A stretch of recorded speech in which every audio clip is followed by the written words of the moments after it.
If you thought traveling the world prior to COVID was a hassle, thanks to coronavirus, the complexities of getting around the world have been elevated to a whole new level of stupid. There is so much ambiguity in COVID policies and restrictions that you could spend weeks researching what you need to do to enter a foreign country and find yourself having more questions than you had at the start. In this video, I will talk about my experience during my recent travel to Amsterdam. And by the end of this video, you will still have plenty of questions, but you will be a little bit closer to a better understanding of what to expect during your travel. And if you stick around, I will share with you a helpful website that I use when researching COVID requirements for different countries. Don't get me wrong, I am by no means an expert on anything. I'm just a guy who's been around the block a time or two, or a travel enthusiast, if you will. I'm just here to share with you some of my experiences.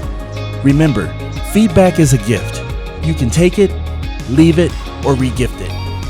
It's entirely up to you. But do make sure you click that like button. Thanks.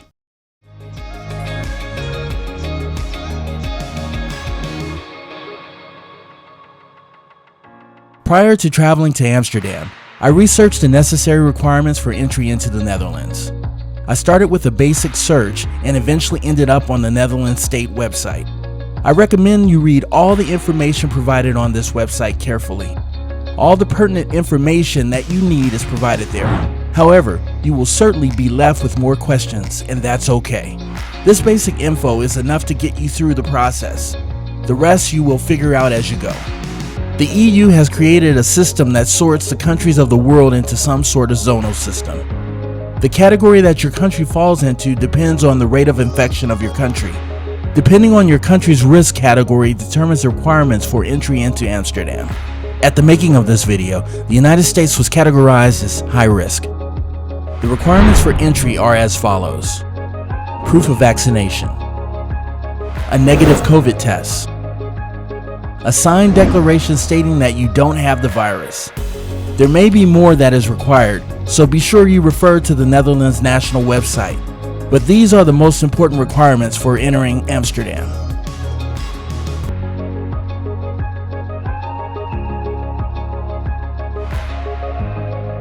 To be clear, everything discussed here pertains to the vaccinated traveler.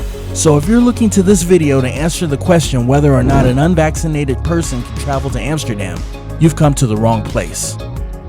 For the US citizen who is vaccinated, you will need to provide proof of vaccination, so be sure to bring your COVID card. You'll be asked to show it at multiple points along your journey. You will need to take a COVID test no more than 72 hours prior to departure. Be sure to plan accordingly. Schedule your appointment well in advance to ensure that you can take your test within the required window. Hopefully, you're not that guy who does everything at the last minute. Otherwise, you will find yourself in a bit of a scramble to get all necessary tasks done in time for your departing flight.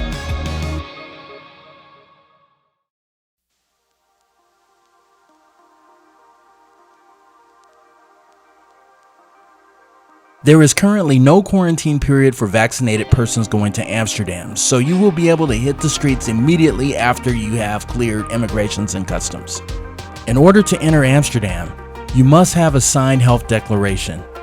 You can find this declaration form on the Netherlands website. This form must be with you the entire time. Having said that, not once was I asked to present this health declaration form, but it's better to be safe than sorry. No matter how much research you do regarding Amsterdam, for every question you find the answer to, it will only lead you to yet another question.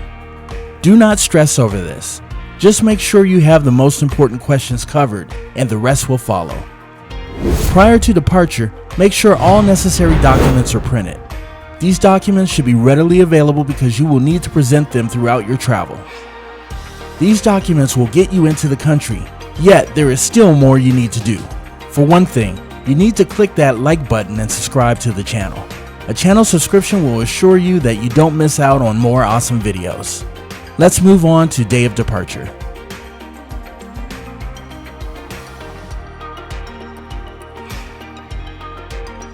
So, the big day has finally arrived and it's time to commence your trip across the pond. Let's discuss a few things that are likely to happen along your journey. Remember, The events discussed here are from my experience on my recent journey to Europe post-pandemic. Results may vary. Prior to departing, I made sure I printed all my required documents. I can't stress enough the importance of printing your documents.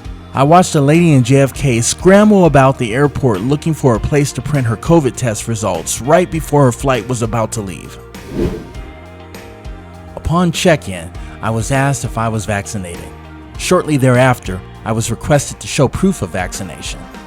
I recommend making a copy of your vaccination card as well as laminating it. I was then requested to present my COVID test results. There are 3 areas that the airline personnel seem to place emphasis on. One is the date of the test to ensure that you're within the allotted window. 2 is the type of test because there are only certain test results that are accepted. It seems like the NAAT test is the safest bet, but I am by no means an expert. The 3rd item is the result of the test. It must be negative. Now this might seem like a no-brainer, but you would be surprised how many people go to the airport with a positive test result. After presenting the requested documents, I was checked in. As mentioned before, your experience may very well be different. Your airline may ask you more or less questions, but at a minimum, you will be asked for the documents discussed.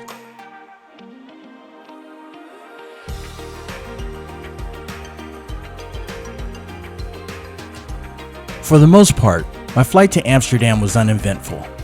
Once you depart and head for Amsterdam, you can basically relax and enjoy the flight.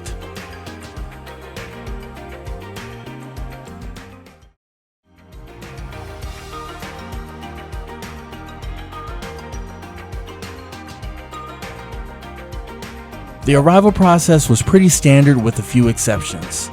Like any other international flight, you disembark and wander the arrival halls until you come to immigrations.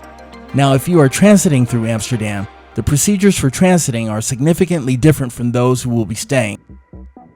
If you've flown to Amsterdam before, the questions the immigration officer asks haven't changed much with the exception of asking a few additional questions. Where are you going? How long are you staying? Are you vaccinated? Do you have proof of vaccination? And that was essentially it. Of course, depending on how you answer these questions will determine whether or not they ask more questions. That was it for me. I was allowed into the country and I proceeded through customs.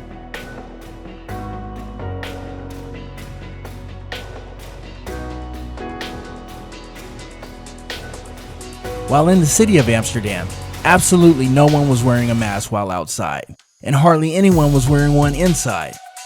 Of course, there were exceptions.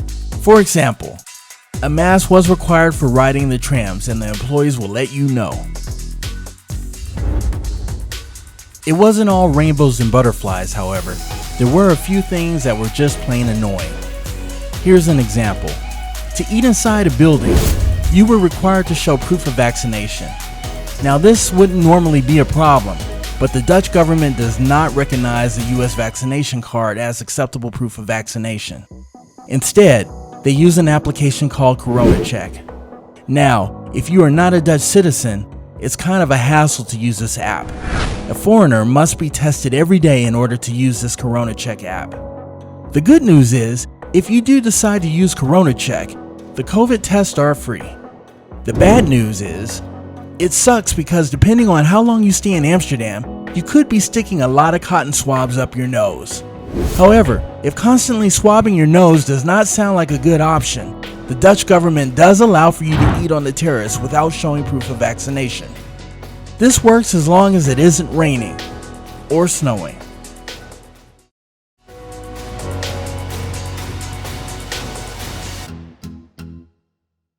A negative COVID test is required to return to the US. The simplest way is to bring a test kit from home. A friend of mine purchased a self-test kit for about $30. They did it over the phone prior to leaving. Of course, you do need international phone and data access for this to work. Another option is to test in Amsterdam. The place that offers free tests for Corona Check does do testing for international travel, but the required test for returning home is not free and it is offered at a different location than the free test. It may seem a bit overwhelming traveling to Amsterdam right now, but once you get there, you will learn that it's not as much of a mystery as it seems. Just make sure you do your due diligence and research. One of the first websites I check at the start of my research is canitravel.net. This website is the best I've seen in attempting to simplify the complex coronavirus policies around the world. Give it a try. I will leave a link in the description.